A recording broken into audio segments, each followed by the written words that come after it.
All right, hey Bear Creek, how are we doing this morning? All right. Let me turn my device on real quick. Well, I will say while I'm doing this, I know Mark has shared that he is kind of the morning summer, like kind of the summer coming to an end. I'll be honest, I love summer. Dude, I love fall though. Like I already, like a couple weeks ago, it was like 75 degrees. I'm like, I can wear flannel. Like 75, that's it. I can do that. So if you guys remember those like little like things you used to make when you're in kindergarten where you have like a little like plastic or the construction paper loop and the little chain, I should probably make one of those for fall. I'm like, this is how long until I can have flannels and pumpkin spice lattes again, and it's not weird. And maybe it's still weird for you, I don't know, but I love it, man. I love the summer. I love fall. It's just, I can't get enough of it, especially around here. But if I haven't met you before, now that we're on that note, like if I haven't met you before, my name is Robbie. I'm one of the other pastors here on staff. I get to hang out with our high schoolers and middle schoolers on a weekly basis, and just it's really, man, I love getting to do it. And so great to get to meet you. And like Mark said, if I haven't got a chance to meet you, it may be great to get to know you, introduce yourself, and maybe chat a little bit afterwards. But so if you don't know, last week, Tyler, I forgot my clicker, man. I realized, so I'm just going to give you the finger gun. Go ahead. So, hey, a few weeks ago, we started this new series called One Another, right? And we're talking about, man, what does it mean for us to live as the community of God? And we're going through the one another's. And this morning, I'm really excited that we get to talk about this together, serve one another, right? What does it mean for us to serve one another, right? What does that look like? How do we do that? But really, more importantly, this morning, what I want to be talking about, what does it mean for us to cultivate a heart that desires to serve one another? Because there's it's different when you're serving one another begrudgingly and when you're serving one another joyfully. And so that's kind of what we want to get at this morning. What does it mean for us to serve one another joyfully and serve one another with love and compassion? Last week, I had an amazing opportunity. A lot of you may have known about this, but in case you didn't, last week our high schoolers, we took a mission trip down to Portland, and for us, that we're asking this question, like that we wanted our students, like, hey, what is it we want them to experience on this trip? What is it we want them to know? And for us, I was like, man, I wanted to have an opportunity where our students could put their faith into action, to really serve. But to do it in a way that wasn't exactly glorious, right? To do it in a way like, hey, how do you serve when it's like, when it feels like behind the scenes, when eyes aren't on you? What does it really mean to serve? And how do we do that and cultivate that heart to serve? And so for us, there's lots of different places we could have gone, different things we could have done, and we chose to go to Portland, right? And we wanted to, it was close enough where kids weren't in their comfort zone, where they're a little bit out of their element, but similar enough to Seattle where they could come back and it wasn't just that this trip would have been more like a catalyst. They would have started something, a heart of service in their life. And man, when we went down there, it was really cool because for those 2 days, we had 2 full days of serving, and our kids, man, crushed it. Right? They worked super hard. They just really went all out. We can go back to Tyler real quick. Yeah, we'll get to that in a second. So I don't know if you can read this. So we worked with 2 organizations while we were down there. We worked with the Union Gospel Mission of Portland, but we also worked with this place called Share House. And both of those really invest and really serve those who are struggling with homelessness, families that are in poverty. And our kids went down there, and you can see on there that this lady had a checklist of things that they were working on. And every time they go through, they check off something. And so one of the things that they did was, like you'll see in the next picture, we were tagging bags for kids that were back to school supplies or those kind of things. And about, what would you say, Irish, like an hour? Would you say an hour we're working on those things, or the bags? 20 minutes, about 1,300 bags got tied. And then we also were like wrapping, like kind of balling up socks, because when you're homeless and it's rainy in the Northwest, socks are a premium. So one thing they had us work on was socks, and then about 2,800 socks our high schoolers balled up, right? And so you can kind of go through this list, and that was each day we serve about 9 a.m. or about 10 a.m. to about 4 or 4:30. And so our kids worked extremely hard. I think on the end of the second day, I looked back and one of the kids was just sitting in their chair, their head against the seat, and they were asleep before we started leaving the parking lot, right? And now, one hand, right, it was really cool that we got a lot of stuff done, right? And we can go to that next picture, just show a little bit. Yeah, that's us. I love Nate's look, by the way. He's like, yeah, I'm serving. What are you going to do about it? But what was cool for me as the youth pastor, and I shared it with our team, like, it wasn't just that, like, yeah, we got a lot of stuff done. Yeah, like, a lot of really great things happened. We really, like, these organizations really felt like, man, you guys really helped us out. But I think what was really cool for me as the youth pastor, get a chance just to sit and watch, right, and get to experience it, was the attitude that our students served with. Right, that the attitude that, because they weren't like, oh, fine, I'll ball up another sock. Gosh, like, they actually, on the first night that we were there, we actually did a drive through Portland, where we said, hey, before we kind of start serving, I want you guys to like sit with, like actually see the people that you're going to be serving, see the people that you're going to be serving behind the scenes. And just, I remember as we're driving, the kids just kept mentioning how like heartbreaking it was, or how moved to compassion they were feeling. And then that led into these next 2 days. And so for me, it was getting a chance just to watch them serve, not from a place of obligation, but out of a place of love. That they served out of a place of love and humility, and not just out of love for Jesus, but also love for the people that they were serving. Right? That they were willingly giving of themselves and working hard from that place, not out of, I'm doing this because Robbie told me I have to. Right? And that's a totally different mindset. And I remember like hearing the conversations that they were having, where there were a couple times where the people that were really from the organization that were kind of overlooking this and like helping us kind of orchestrating this, they kept saying, hey, well, you guys have gotten so much done, are you ready to call it quits? And there's probably the temptation for kids like, yeah, dude, I'm ready, I'm tired, man. But I remember I heard multiple kids say, well, what else do you have for us to do?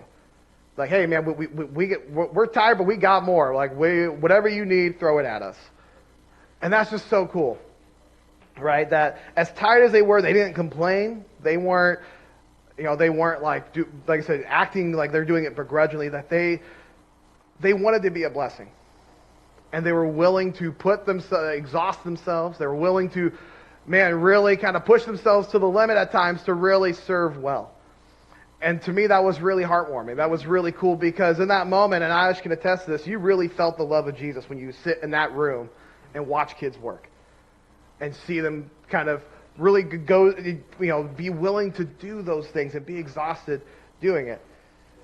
And so like I said, this morning we're talking about, the reason we're saying this is because we're talking about serving one another, right? And when we talk about serving, right, what we're talking about is this willingness to to put yourself under submission to one another in order to love or care for them.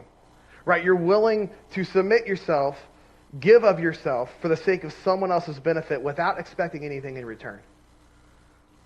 Right? And as Christians, right, when we talk about this idea of serving, of giving of ourselves for the benefit of others, giving of ourselves out of love for Jesus for the benefit of others, right? That's the kind of people we're called to be, and that's we're called to be, have hearts of people that serve. And while we're called to be servant-hearted people, I think we can all recognize that serving others is hard, right? Having a heart to serve and give of ourselves, sometimes putting ourselves aside for the sake of others, can be really difficult.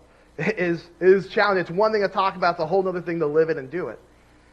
Right? And Paul actually talks about the struggle that we all have when it comes to serving. He says this in Galatians. He says, you, my brothers and sisters, were called to be free. But do not use your freedom to indulge the flesh. Rather, serve one another humbly in love. For the entire law is fulfilled in keeping this one command.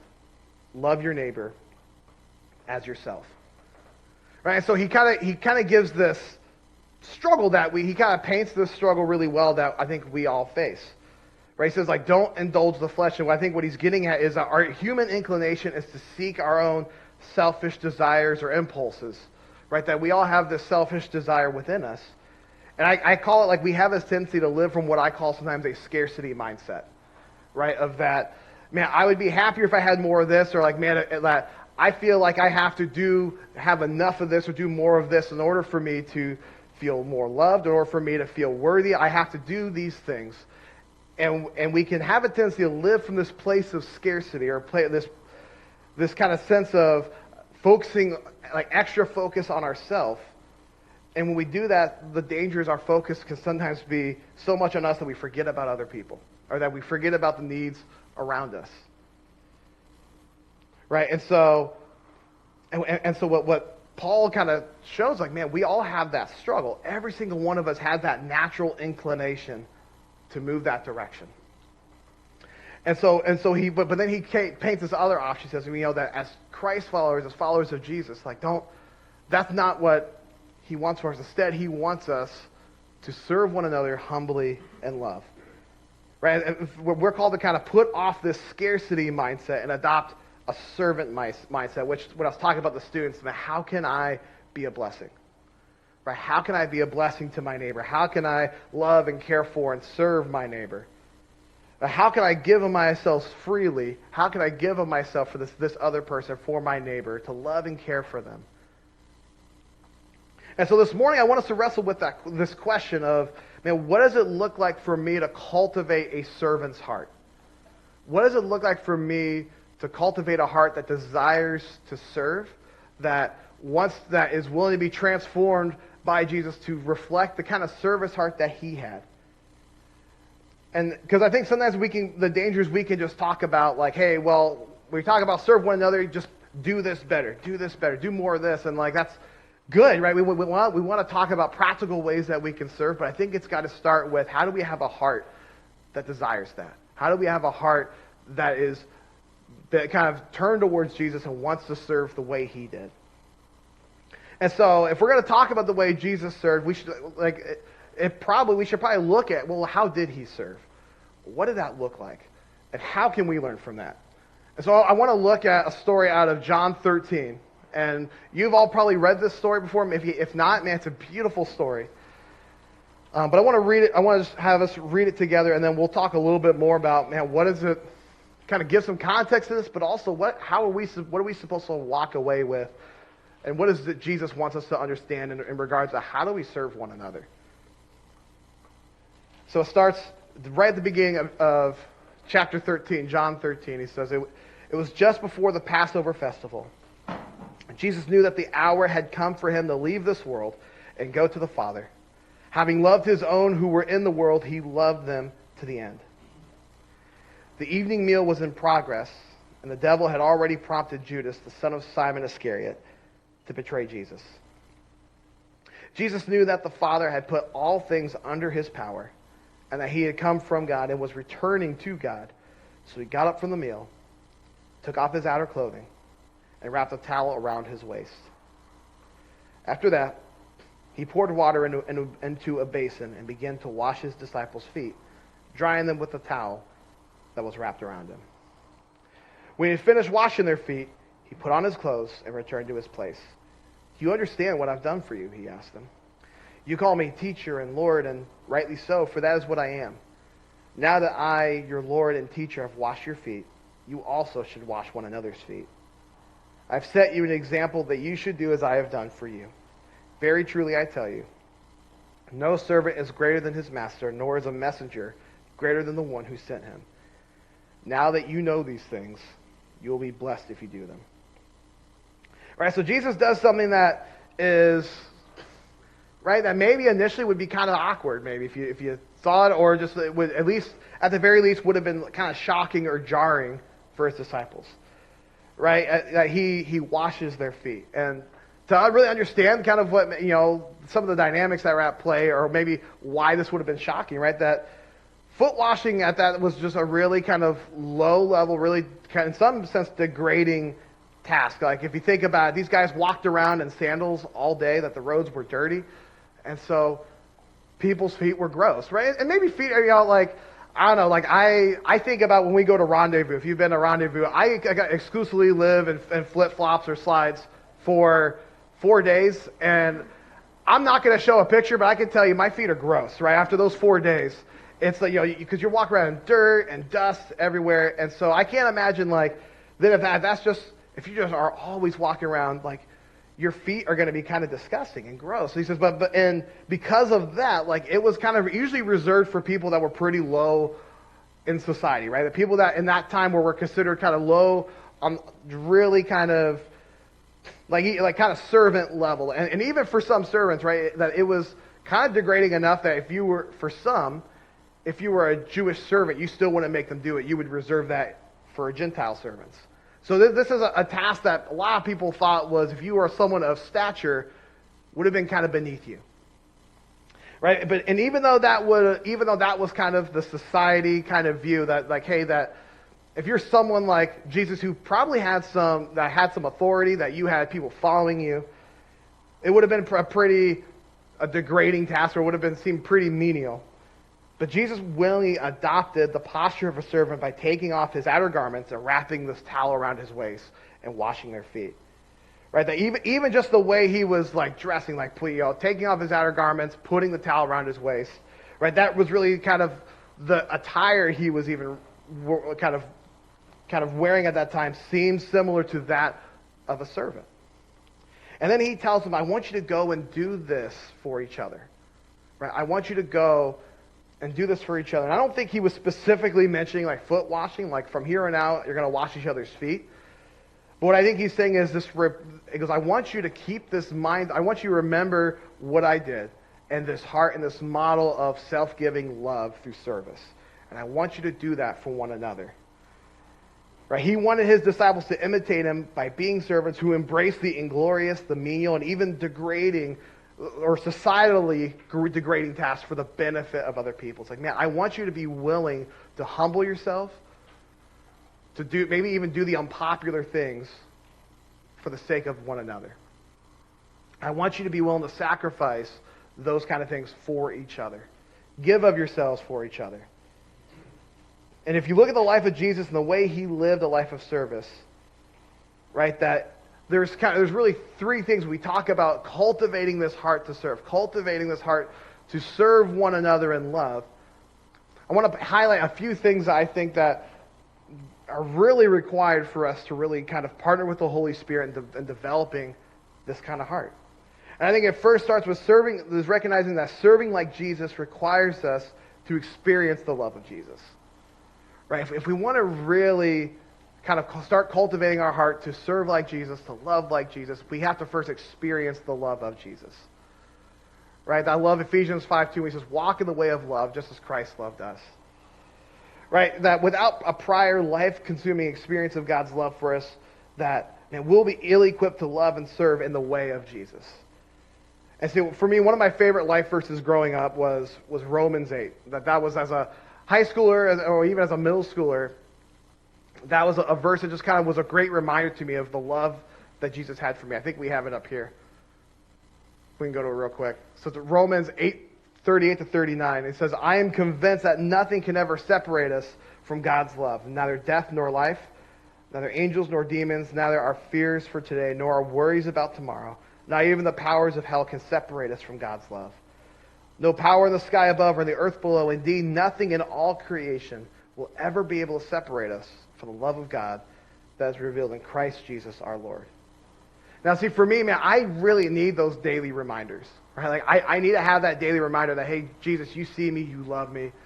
And it's because like I said earlier, it's really easy to kind of slip into that kind of scarcity mindset, or that mindset of just really kind of being self-focused. And man, I know as a parent, as a husband, as a friend, man, that when I'm the best version of myself when I'm reminded that I am deeply loved. Right? That I am more willing to go to that place and give of myself when I'm reminded of what Jesus already gave for me. And so I need that reminder of who I am, that I am deeply loved and that I'm deeply cared for, not because of anything I accomplished, but because Jesus sees me and loves me. And so for us, man, that serving one another out of love starts with recognizing that we are deeply loved, unconditionally loved by Jesus. Second, I would say serving like Jesus requires us to serve one another with humility. That it requires a humble heart. Like, when Paul mentioned, like, don't use your freedom to indulge the flesh. Rather, serve one another humbly in love. Right? Adopting a heart of service really means humbling ourselves for the sake of others. Right? That Jesus was willing to humble himself for the sake of his friends. He was willing to take on this, even just in the way that he dressed, this mindset of a servant and acts of a servant. Served his friends, even in a way that would seem unfit or really beneath someone who was of stature. He was willing to do that. This won't really come as if you're in youth group, this won't really come as a shock, but for the rest of you, I don't know if you know this, before I became a youth pastor, I worked at Dairy Queen. I was quite the extraordinaire of slinging blizzards and making cheeseburgers. So if you have ever gone through Dairy Queen, like, I know how to make that. But when I was right out of high school, that was my job get ready for this, 4 or 5 years. I worked at Dairy Queen. And I spent a lot of my time, over there. And man, my poor bosses, like, that had to work with me, like, I'm gonna be honest, man, I was kind of a turd. Maybe you're like, you still are, and you're probably right. But it started there, right? It really built from there. And I remember one boss, I'd mess with this poor guy a lot, and we had this big freezer in Dairy Queen that had these giant blades that would just spin. And I would call him over. I'm like, hey, dude, I need you to come over here real quick. I'm thinking it's an emergency, but he didn't see I had a handful of Oreos. And when he'd get close to the freezer, I'd have the door open. I'd go, fire the hole! And I'd throw it into the fan, and it would shoot Oreo projectiles back at him. Yeah, I didn't get fired from that job, believe it or not. It's amazing I made it 4 years in there. But one of the guys I got to work with was a guy named Lee. And I loved Lee. But one of the things I loved about Lee was, like, he had, like, sometimes, and maybe in your other jobs, maybe you've seen this, people that have their authority, right? They have some positions of authority, but they definitely let you know, hey, I'm in charge. And they kind of throw their weight around a little bit. Lee was someone, like, he was in charge, definitely. But he was always willing to, he would always say, like, hey, I'm not going to ask you to do things I'm not willing to do, too. Right? So he would always, like, man, if I was struggling on the fryer, he would kind of come back down and he'd help me. Or he would really do things that would seem beneath somebody who was a boss. Like, he would help sweep the floors, mop the floors. He would clean up bathrooms when messes would happen, right? And I'm not going to go into too much detail about that, but, he'd be willing to do that kind of stuff. But he was also someone, because he knew he worked with high schoolers, and, that when we were having a rough time in life, he'd be willing to sit down and chat with us and just kind of encourage us. And he was just he did things he was willing to kind of humble himself as a boss and say, like, hey, I know I'm the boss, but I'm willing to do things that may seem beneath me, so that way I can help care for you as a worker, but also care for you as a person. And that was something from Lee that I really appreciated. And I still even think about, and I'm thankful to this day, the way that Lee kind of did that. Especially after I threw Oreos in the freezer. That poor guy, man. Like that. But he may not say the same thing about me, but I will say this about him, right? That, like, man, I really appreciate the humility he showed. I think for a lot of us, right, that challenge is, how do we humble ourselves? How do we be willing to put ourselves down at other people's level, to love and care and serve, even when we feel like it's beneath us, right? Even if we feel like, man, this is really hard to do that, right? Especially if it's someone that you don't agree with or someone that really irks you. I call them extra grace required, like EGRs, right? Sometimes that can be really hard to do that with. But that's still, Jesus calls us, like, man, regardless of whether you agree with someone or regardless of where you're at with somebody, the call to serve one another means we put ourselves eye to eye with them, get down there with them, and love and care for them, regardless of who they are, regardless of where they're at. And so with love, with humility, but then also serving like Jesus, serving one another in love, means serving one another sacrificially. Right? I love this. When Jesus is talking to his disciples, he said, whoever wants to become great among you must be your servant, and whoever wants to be first must be slave of all.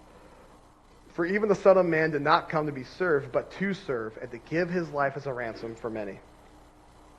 Right? The reality is, man, if we're going to serve one another like Jesus, serving is going to cost us something. Right? If we are going to serve one another like Jesus, the reality is it is going to cost us something. right? Maybe it'll cost us time or energy, right? I think lots of us can probably recognize we're busy, right? We got stuff going on. And so serving one another may mean, at the very least, that we're going to have to hit pause on what we're doing to step aside and really love and care for that person, right? That we're going to have to sacrifice some of our time, some of our energy to really love and care for that person. But but sometimes it may cost you more than that, right? Maybe it may cost you sometimes status, maybe how people see you. That if you're serving, like I said, in a way that's not popular, or serving with someone that maybe people may not feel like deserve it, or whatever the case may be, it may cost you status. It may cost you a little bit more than that. One of my heroes, I would say, of the faith is a guy named Henry Nouwen. And I don't know if you've got a chance to read some of his stuff. Man, I've been kind of on this big Henry Nouwen kick, and like I kind of just cry every time I read one of his books. And it is just so moving and just touching the way that he lived his life. And if you haven't got a chance, I would highly recommend pick up one of his books. I just went through Life of the Beloved, and it is a beautiful book. I highly recommend it. But his story is what is really moving if you haven't heard about him or got a chance to read up on him. He was a Catholic priest and a really prestigious theologian. And he was kind of the kind of person that he was teaching at Harvard and Yale and just these really prestigious universities. And he had the status, right? He was someone that people really looked up to, and really in these kind of ivory tower kind of settings. But then eventually he got moved with compassion when he learned about there's this community called L'Arche that was just a community that served really people who had a lot of different, you can say, emotionally handicapped, physically handicapped, just were really those in real physical, emotional need. And he got so moved to compassion that he was willing to leave his life of working at Yale, working at Harvard, and went and spent the remainder of his time living and serving this community. And it was just so beautiful, like him being willing to, because I think about, man, how hard that would be, right, for a lot of us to, man, when you got the comforts, you got the status, you got people like, man, looking up to you, you got all this, and he's willing to step aside all of that to go and serve others. To go and not just serve, but actually live among them and sacrifice his, all of his comforts and even in some sense maybe his reputation, his like status of a massive scholar to live among people that were in need. And so maybe for some of us, right, that serving may mean a grand gesture like that, right? But I think sometimes we can still. Sometimes sacrificing may mean sacrificing time and energy to do the little things, right? Like maybe sweeping the floor, or cleaning up somewhere that really needs it, whatever that looks like. Serving a family member that's in need. Like I know some of our high schoolers here can drive. Like sometimes that may mean driving your little sister or little brother somewhere when you don't want to, right? That's serving. So what is that? So we're called to do these things, right? We're called to serve one another in love. We're called to serve humbly. But we're also called to serve one another sacrificially, to give of ourselves, to recognize that it costs something and still enter into that. And so what does that look like, right? What are some ways we can serve others in a way that's anchored in our love for Jesus, humility, and sacrificial heart? Right? And like I said, like I think this is, that there's lots of different ways we can do it. It can be grand gestures, it can be little. But I want us to be thinking through that, man. What are some ways that we can do that?